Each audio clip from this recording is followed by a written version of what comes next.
on refuse que seuls ceux qui ont les moyens puissent se payer une bonne éducation. Alors on est rentré en mouvement face au gouvernement pour pouvoir maintenir l'éducation qu'on a eue et l'éducation qu'on désire pour nos enfants et pour ceux qui vont arriver derrière nous. Et aujourd'hui on a bien vu que c'était une politique de l'État de tout privatiser et de tout donner entre guillemets pour les riches, et nous on va se battre contre ça parce qu'on veut l'égalité dans notre pays. Alors on est venu manifester parce qu'ils veulent supprimer les BEP et c'est pas normal. Mai 68, grande manifestation, je sais pas, je suis pas nostalgique puisque j'ai pas connu, mais disons que c'est un grand moment social qui a permis d'avoir et de stabiliser les acquis qu'il y avait et de gagner de nouveaux acquis, qu'on défend aujourd'hui. Mai 68, c'est l'union de tout un peuple, des travailleurs, des jeunes face à l'État, et c'est un symbole fort pour nous, quoi que la politique d'aujourd'hui dise, quoi que le chef de l'État dise. Pour Sarkozy, c'était dire à son électorat, s'il y a des problèmes dans l'éducation, s'il y a du chômage, si on ne travaille pas assez et s'il faut travailler plus, le péché originel c'est 68.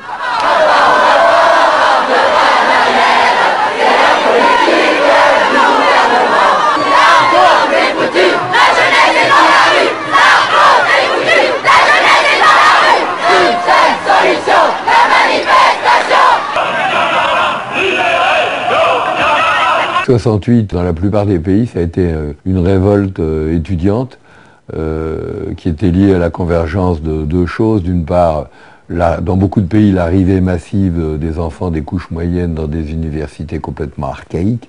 Il y a une vraie contradiction là-dedans, donc sur des problèmes universitaires. Et la deuxième raison, c'était la politisation extrême des étudiants sur la guerre du Vietnam.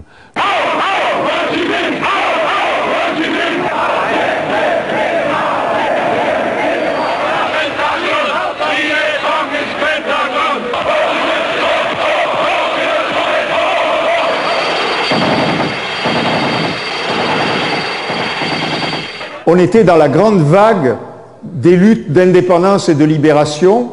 Après l'Algérie et Cuba, c'était l'Indochine qui symbolisait cette lutte-là. Et en 68 précisément, en février 68, ce qu'on a appelé l'offensive du Tet a failli déjà renverser l'occupation américaine et le régime fantoche de Saïgon. Il a fallu 7 ans de plus pour qu'il tombe pour de bon. Et en France, moi, ce que je retiens essentiellement, en dehors du mouvement étudiant que beaucoup de gens ont étudié, c'est le fait qu'on a eu la plus grande grève générale qu'on ait jamais connue, puisqu'il y a eu pendant plus de 3 semaines 10 millions d'ouvriers en grève et la quasi-totalité des usines occupées avec drapeau rouge sur les usines.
impérialiste, la masse estudiantine qui se lève. C'est la jeune génération ouvrière qui se lève par des manifestations et de grandes grèves contre la politique des revenus, contre la renaissance du chômage, contre les menaces pesant sur l'emploi, contre l'intégration des syndicats dans l'État bourgeois, contre l'évolution vers l'État fort et autoritaire, contre l'OTAN et l'Alliance Atlantique, pour une relance du mouvement ouvrier qui débouche enfin sur les luttes ouvrières qui mettent en pratique en question le régime capitaliste. Le pouvoir aux travailleurs,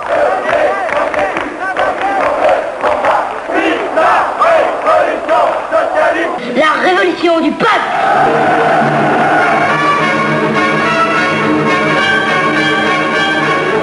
réaction ouvrier-étudiant, elle a été dans la rue, elle a été symbolique, elle n'a pas été profonde. Pour donner un seul exemple, quand nous on a appris que la grève se déclenchait à Renaud-Billancourt, 30 000 ouvriers, c'était le centre névralgique de la classe ouvrière française.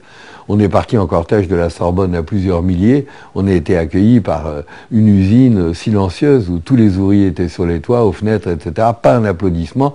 On voyait dans leur tête, c'était la propagande des staliniens, les petits bourgeois gauchistes, aventuristes qui arrivaient, quoi. En tout cas au début du mouvement.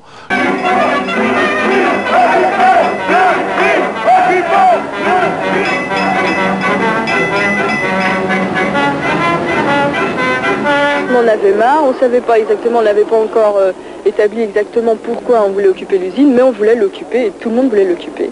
Lorsque le problème du pouvoir s'est posé un jour ou deux, pas plus, à la fin du mouvement, quand De Gaulle est parti en Allemagne, là les ouvriers sont retournés vers les étudiants, mais avaient absolument pas confiance dans les leaders étudiants pour prendre le pouvoir. Ils sont retournés vers leur parti qui n'avait pas du tout envie de prendre le pouvoir sur la base d'une grève générale, et c'est De Gaulle qui a eu le génie de comprendre que le PC ne voulait pas prendre le pouvoir, et il a annoncé des élections, et tout de suite le PC a dit oui aux élections, ce qui était une façon d'enterrer dans les urnes un mouvement extra-parlementaire.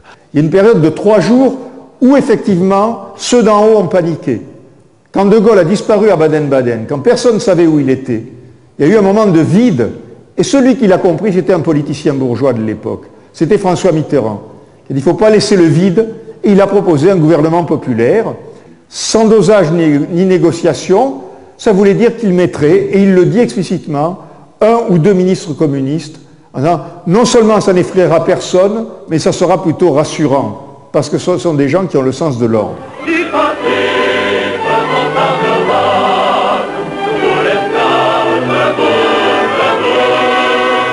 Alors camarades, nous ne rentrons pas en vaincus, nous rentrons en vainqueurs. Non, moi je rentrerai pas, non, je rentrerai pas là-dedans. Là, je mettrai plus les pieds dans cette ton là. Vous rentrez ici, vous allez voir quel bordel que c'est. On est dégueulasse jusqu'à là, on est toutes noires, hein, faut le voir. Bien sûr, les bonnes femmes qui sont dans les bureaux, elles s'en foutent, hein. Pas y a avec le patron, c'est tout ce que j'ai à faire de toute façon, alors. On va pas tout résoudre aujourd'hui.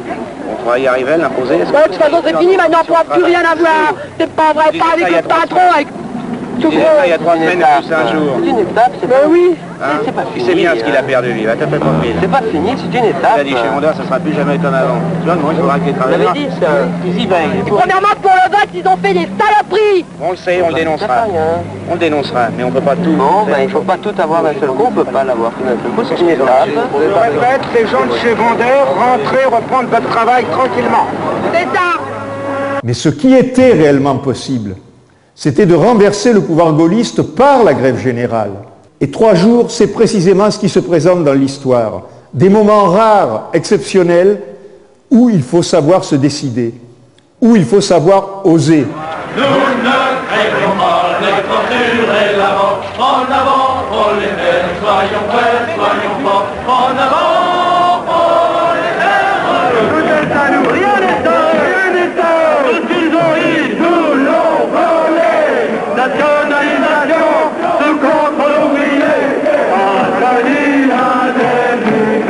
68, c'est une période charnière entre un vieux mouvement ouvrier qui s'est manifesté, le drapeau rouge, les barricades, la Commune de Paris, la classe ouvrière de l'Internationale, etc., et la naissance de ce qu'on appellerait aujourd'hui un nouveau mouvement social, avec des revendications qui vont exploser après 68, mais qui sont en germe en 68. C'est-à-dire, en plus des revendications traditionnelles de la classe ouvrière, les revendications des immigrés, des femmes, des homosexuels, des mal logés, etc., le nouveau mouvement social, altermondialiste bien. Et 68, c'est entre les deux. Et du coup, l'extrême gauche en 68 est plus le produit, je dirais, en milieu étudiant, uniquement en milieu étudiant, d'un vieux mouvement ouvrier. D'où maoïste, trotskiste, anarchiste, stalinien. Et d'ailleurs, la grande différence avec aujourd'hui, c'est qu'en 68, les jeunes, dans la cour de la Sorbonne, il y avait les portraits de Mao, Lénine, Marx, Staline, Trotsky, etc. On regarde aujourd'hui une manifestation de jeunes, il n'y a plus un seul portrait. Il n'y a plus aucune référence ni à la révolution russe, ni à tous les grands leaders. Le seul qui persiste encore sur les t-shirts, c'est le Che Guevara, c'est tout.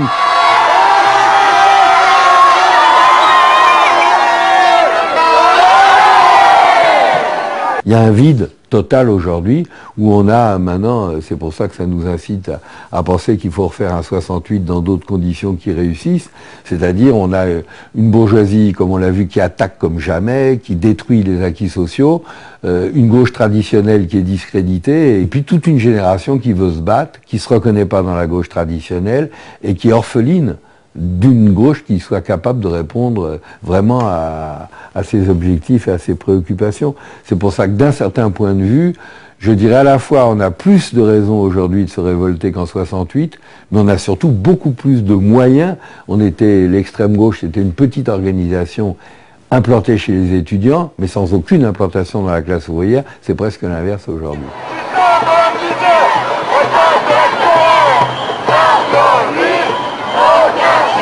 Et là, le lien avec le monde du travail, avec les salariés, c'est pas un problème de solidarité entre des étudiants privilégiés ou prétendus tels et les salariés, c'est le contrat première embauche et le contrat nouvelle embauche. C'est la lutte commune contre la précarité, contre l'exclusion, contre les nouvelles pauvretés qui s'ajoutent aux anciennes. Qui fait qu'aujourd'hui, les capitalistes, dans le cadre d'une concurrence effrénée et d'une course au profit, ne donnent aucune miette aux réformistes pour faire des réformes. Et c'est ça qui explique que les réformistes se social-libéralisent. La social-démocratie aujourd'hui s'adapte complètement au capitalisme parce qu'elle ne peut plus faire de réformes, on lui laisse plus de miettes. Bon, donc là, il y a un changement radical et qui explique pourquoi d'ailleurs il y a une place plus grande aujourd'hui pour la gauche anticapitaliste qu'à l'époque. Il n'y a pas un modèle mai 68 à exporter en 2008. Par contre, ce qui reste et ce qui a traversé les années, les décennies et le temps, c'est l'idée d'une explosion sociale. Et je crois que ce que ma génération, comme les générations qui viennent aujourd'hui, retiennent encore aujourd'hui, c'est l'idée que voilà, une grève générale, des millions de personnes qui s'y mettent, quelque chose à la fois de massif et de très radical, ça peut être vachement plus utile que des gouvernements de gauche au pouvoir. Et je pense que ça, c'est quelque chose qui marque les esprits, qui était présent au début des années 90 dans les mouvements lycéens, qui était présent dans les cortèges des manifestations du CPE et qui revient régulièrement. C'est l'idée qu'il faudrait un nouveau mai 68 pour changer les choses, pour sauvegarder nos acquis et pour en imposer d'autres. Résistance! Encore une fois! Résistance! On n'est pas fatigués! Vous êtes fatigués! Moi, je suis plutôt convaincu, vu le creux qu'on vient de passer, et vu ce qui se prépare, et vu la génération qui vient, qu'aujourd'hui la transition se fait et qu'il y a toute chance que, peut-être pas la révolution tout de suite, mais en tout cas reconstruire un mouvement de résistance, transformer les révoltés, les rebelles d'aujourd'hui en révolutionnaires, ça c'est possible et on le fera ensemble.